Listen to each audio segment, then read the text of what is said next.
In light of last week's oral arguments in Glacier Northwest v. International Brotherhood of Teamsters, today I'll be reading San Diego Building Trades Council v. Garmon, the 1959 Supreme Court case that first established the Garmon Preemption. In other words, the circumstances in which state court action is preempted by federal labor law.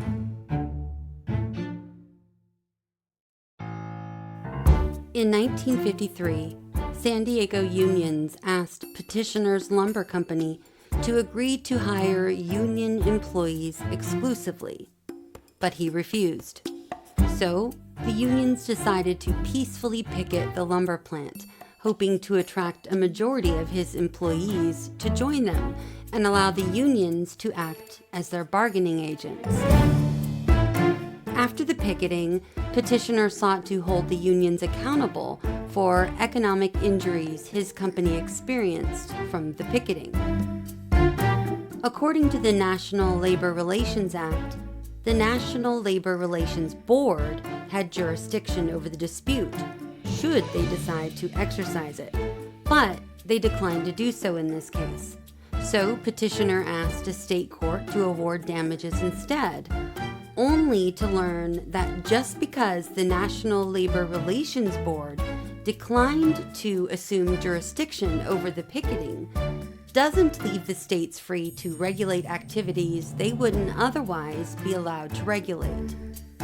The court held that when an activity arguably subject to the National Labor Relations Act, as was the picketing in this case, the states, as well as the federal courts, must defer to the exclusive competence of the National Labor Relations Board.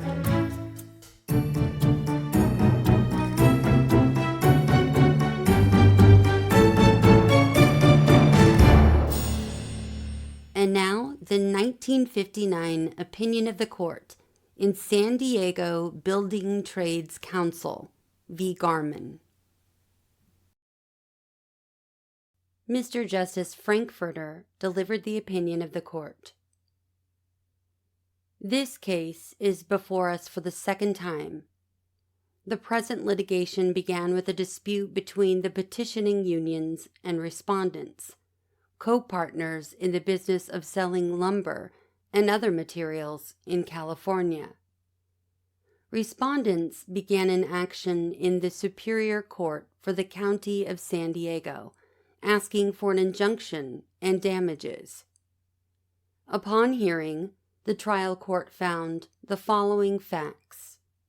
In March of 1953, the unions sought from respondents an agreement to retain in their employ only those workers who were already members of the unions or who applied for membership within 30 days. Respondents refused, claiming that none of their employees had shown a desire to join a union, and that, in any event, they could not accept such an arrangement until one of the unions had been designated by the employees as a collective bargaining agent.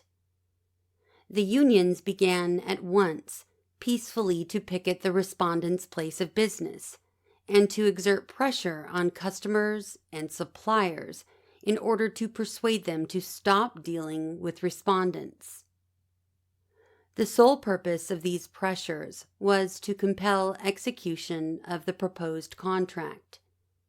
The unions contested this finding, claiming that the only purpose of their activities was to educate the workers and persuade them to become members. On the basis of its findings, the court enjoined the unions from picketing and from the use of other pressures to force an agreement, until one of them had been properly designated as a collective bargaining agent. The court also awarded $1,000 damages for losses found to have been sustained. At the time the suit in the state court was started, respondents had begun a representation proceeding before the National Labor Relations Board. The regional director declined jurisdiction, presumably because the amount of interstate commerce involved did not meet the board's monetary standards in taking jurisdiction. On appeal, the California Supreme Court sustained the judgment of the Superior Court, holding that since the National Labor Relations Board had declined to exercise its jurisdiction, the California courts had power over the dispute. They further decided that the conduct of the union constituted an unfair labor practice under Section 8b(2) of the National Labor Relations Act, and hence was not privileged under California law.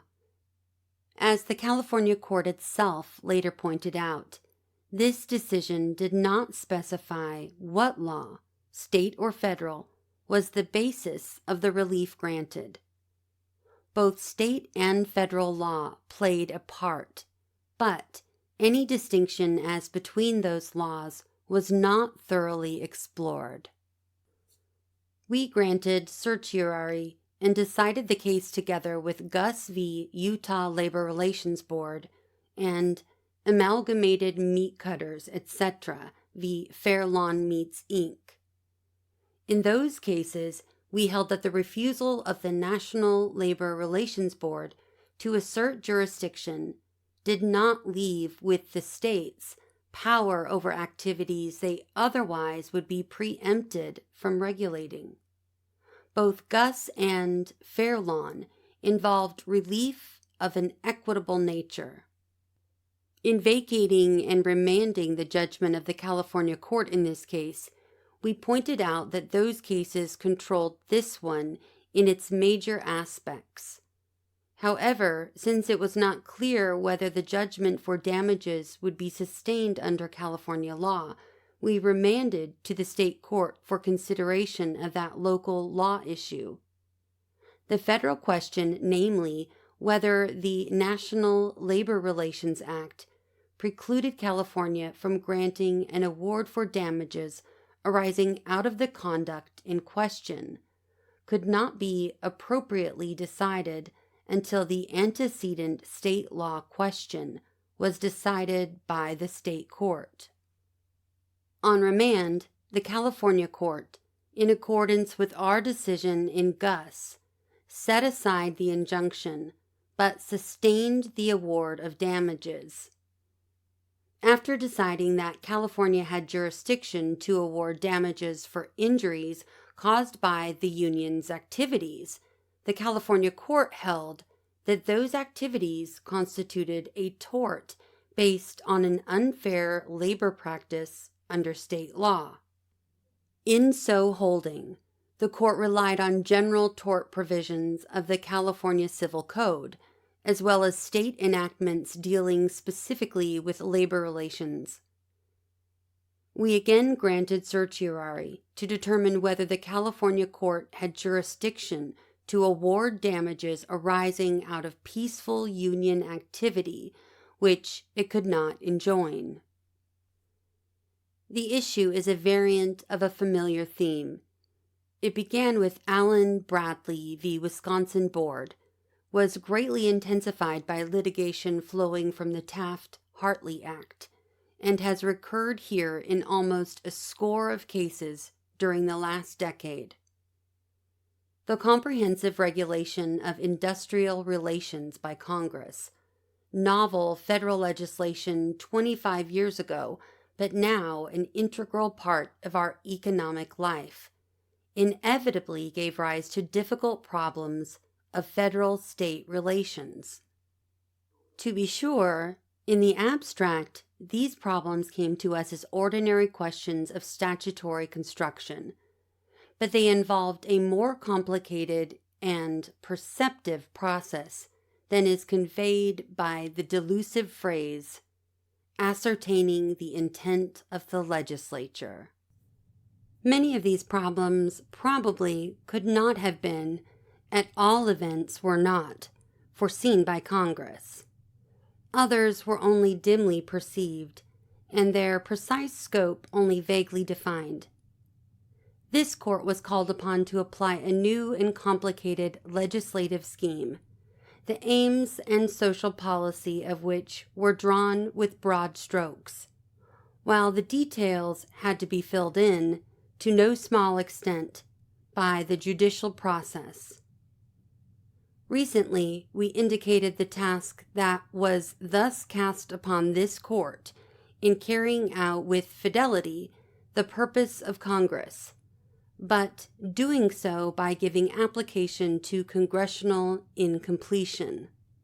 What we said in Weber v. Anheuser-Busch deserves repetition, because the considerations there outlined guide this day's decision. Quote, by the Taft-Hartley Act, Congress did not exhaust the full sweep of legislative power over industrial relations given by the Commerce Clause. Congress formulated a code whereby it outlawed some aspects of labor activities and left others free for the operation of economic forces.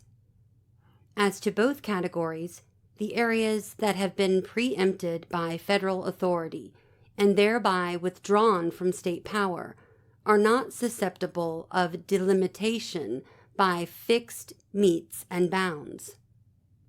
Obvious conflict, actual or potential, leads to easy judicial exclusion of state action.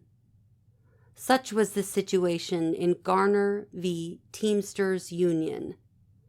But, as the opinion in that case recalled, the Labor Management Relations Act leaves much to the states, though Congress has refrained from telling us how much.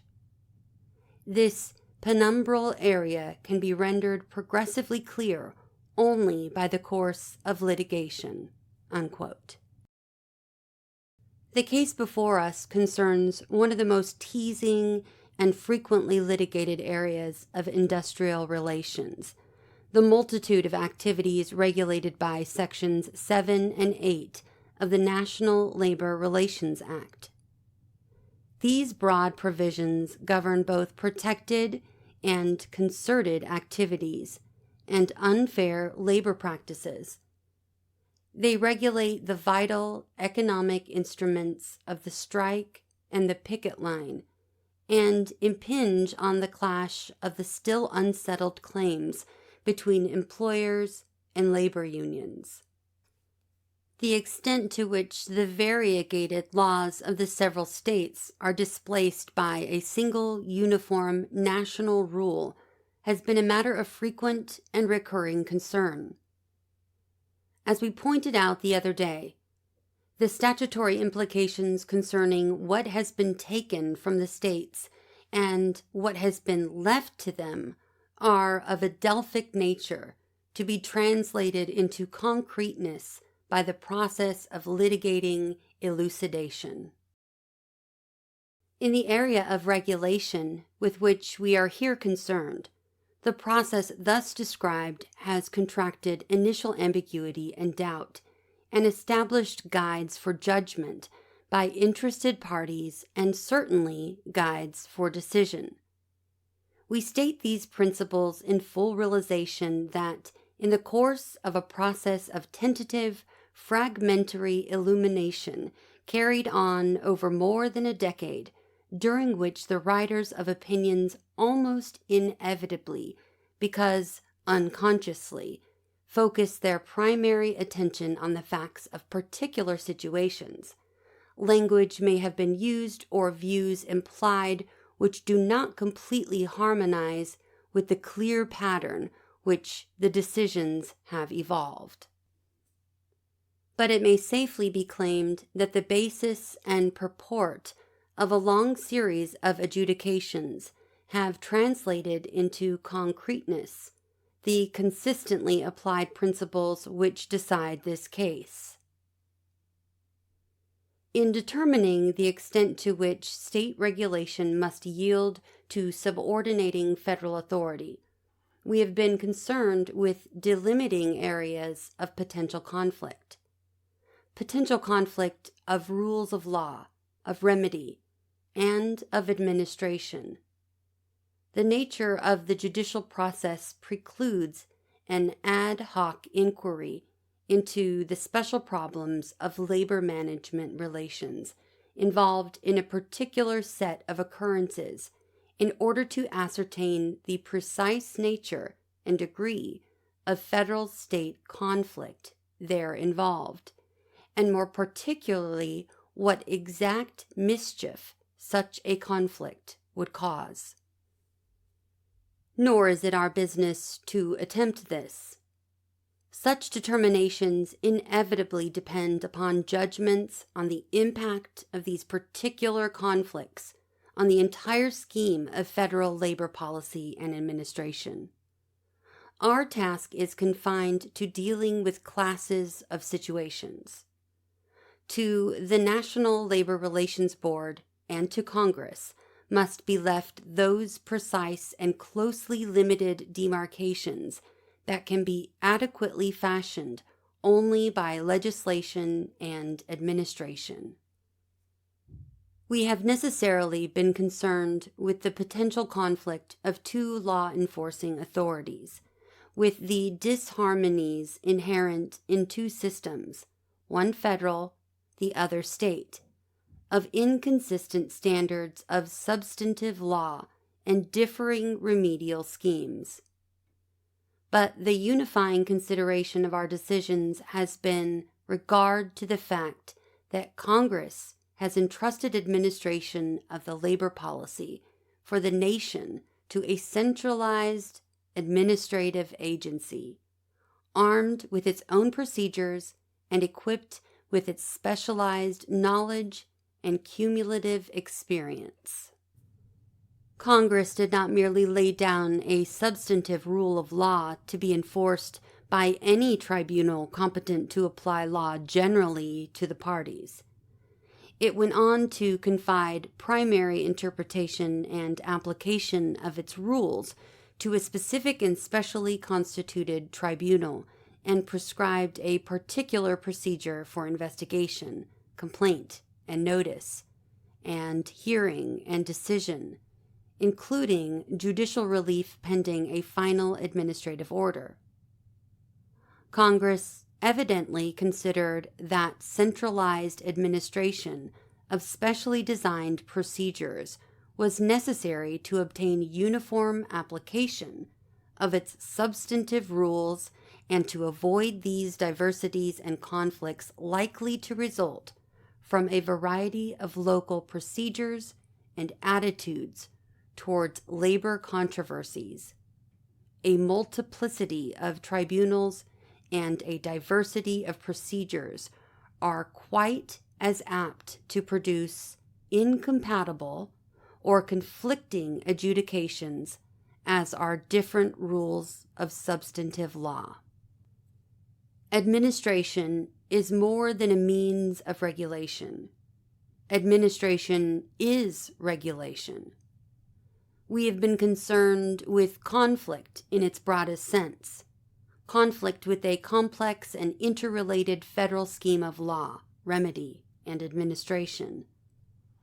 Thus, judicial concern has necessarily focused on the nature of the activities which the states have sought to regulate, rather than on the method of regulation adopted. When the exercise of state power over a particular area of activity threatened interference with the clearly indicated policy of industrial relations, it has been judicially necessary to preclude the states from acting. However, due regard for the presuppositions of our embracing federal system, including the principle of diffusion of power, not as a matter of doctrinaire localism, but as a promoter of democracy, has required us not to find withdrawal from the states of power to regulate where the activity regulated was a merely peripheral concern of the Labor Management Relations Act, or where the regulated conduct touched interests so deeply rooted in local feeling and responsibility that, in the absence of compelling congressional direction, we could not infer that Congress had deprived the states of the power to act. When it is clear, or may fairly be assumed, that the activities which a state purports to regulate are protected by Section 7 of the National Labor Relations Act, or constitute an unfair labor practice under Section 8, due regard for the federal enactment requires that state jurisdiction must yield. To leave the states free to regulate conduct so plainly within the central aim of federal regulation involves too great a danger of conflict between power asserted by Congress and requirements imposed by state law. Nor has it mattered whether the states have acted through laws of broad general application, rather than laws specifically directed towards the governance of industrial relations. Regardless of the mode adopted, to allow the states to control conduct which is the subject of national regulation would create potential frustration of national purposes. At times, it has not been clear whether the particular activity regulated by the states was governed by Section 7 or Section 8, or was perhaps outside both these sections. But courts are not primary tribunals to adjudicate such issues. It is essential to the administration of the Act that these determinations be left in the first instance to the National Labor Relations Board. What is outside the scope of this court's authority cannot remain within a state's power, and state jurisdiction too must yield to the exclusive primary competence of the board. The case before us is such a case. The adjudication in California has throughout been based on the assumption that the behavior of the petitioning unions constituted an unfair labor practice. This conclusion was derived by the California courts from the facts as well as from their view of the act. It is not for us to decide whether the National Labor Relations Board would have or should have decided these questions in the same manner. When an activity is arguably subject to Section 7 or Section 8 of the Act, the states, as well as the federal courts, must defer to the exclusive competence of the National Labor Relations Board if the danger of state interference with national policy is to be averted. To require the states to yield to the primary jurisdiction of the National Board does not ensure board adjudication of the status of a disputed activity. If the board decides, subject to appropriate federal judicial review, that conduct is protected by Section 7 or prohibited by Section 8, then the matter is at an end, and the states are ousted of all jurisdiction. Or the board may decide that an activity is neither protected nor prohibited, and thereby raise the question whether such activity may be regulated by the states.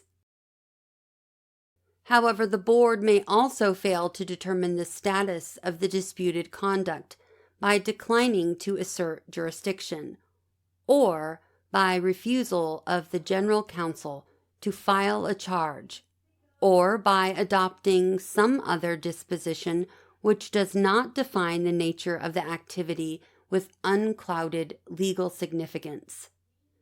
This was the basic problem underlying our decision in Gus v. Utah Labor Relations Board. It follows that the failure of the board to define the legal significance under the Act of a particular activity does not give the states the power to act. In the absence of the board's clear determination that an activity is neither protected nor prohibited, or of compelling precedent applied to essentially undisputed facts, it is not for this court to decide whether such activities are subject to state jurisdiction. The withdrawal of this narrow area from possible state activity follows from our decisions in Weber and Gus. The governing consideration is that to allow the states to control activities that are potentially subject to federal regulation involves too great a danger of conflict with national labor policy. In the light of these principles, the case before us is clear. Since the National Labor Relations Board has not adjudicated the status of the conduct for which the state of California seeks to give a remedy in damages, and since such activity is arguably within the compass of Section 7 or Section 8 of the Act, the state's jurisdiction is displaced. Nor is it significant that California asserted its power to give damages rather than to enjoin what the board may restrain, though it could not compensate. Our concern is with delimiting areas of conduct which must be free from state regulation if national policy is to be left unhampered. Such regulation can be as effectively exerted through an award of damages as through some form of preventive relief.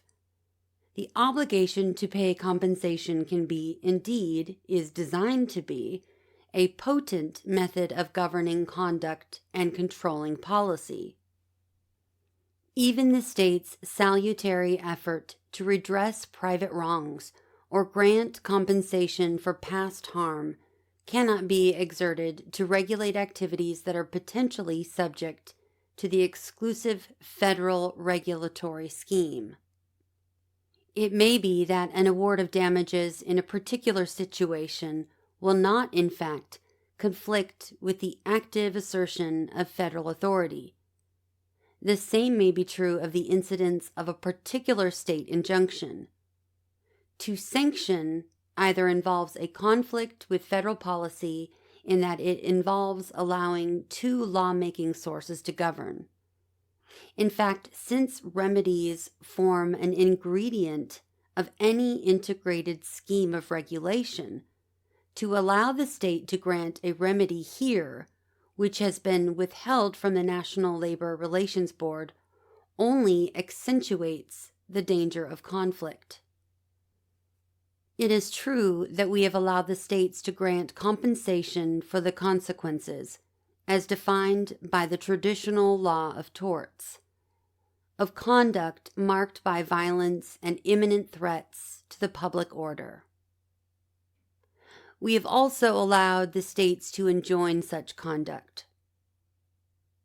State jurisdiction has prevailed in these situations because the compelling state interest in the scheme of our federalism, in the maintenance of domestic peace, is not overridden in the absence of clearly expressed congressional direction. We recognize that the opinion in United Construction Workers v. Laburnum Corp. Found support in the fact that the state remedy had no federal counterpart. But that decision was determined, as is demonstrated by the question to which review was restricted, by the type of conduct involved, i.e., intimidation and threats of violence. In the present case, there is no such compelling state interest. The judgment below is reversed.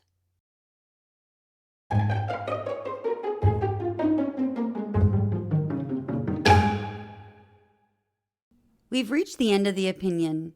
If you'd like to request a particular opinion to be read on the show, or you just want to say hello, navigate your way to the show's website at whatscotuswroteus.podbean.com and click on the Contact tab. Until next episode, thanks for listening to What SCOTUS Wrote Us.